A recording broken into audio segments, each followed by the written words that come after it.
حدیث شریف میں آتا ہے کہ نبی کریم صلی اللہ علیہ وسلم نے ارشاد فرمایا کہ جو شخص کسی بھی مصیبت میں پھنسا ہوا ہو یا کسی پریشانی میں مبتلا ہو، میرے نبی فرماتے ہیں کہ سب سے پہلے تو اس کو اذان کا انتظار کر لینا چاہیے، دوسرا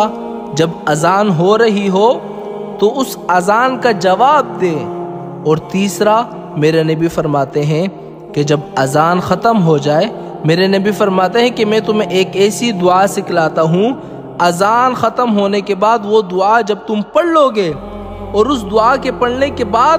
تم جو بھی دعا مانگو گے اپنی حاجت کے لیے، کسی مصیبت میں مبتلا ہو یا کسی پریشانی میں تم مبتلا ہو،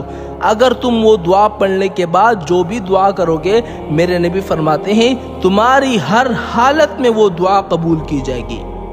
وہ دعا کون سی ہیں جو میرے نبی نے سکھلائی ہیں، اور یہ دعا اس وقت پڑھنی ہے، میرے نبی فرماتے ہیں کہ سب سے پہلے اذان کا انتظار کرو، دوسرا اذان کا جواب دو، تیسرا جب اذان ختم ہو جائے اس کے بعد یہ دعا پڑھنا، اور اس دعا پڑھنے کے بعد جو دعا مانگو تمہاری دعا قبول کی جائے گی۔ وہ دعا یہ ہے: اللہم رب هذه الدعوة الصادقة المستجاب لها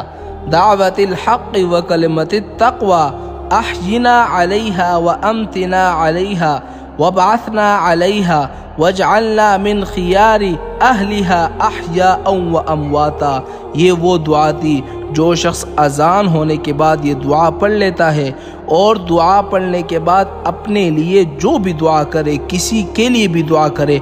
میرے نبی فرماتے ہیں کہ اس کی دعا ضرور قبول کی جائے گی۔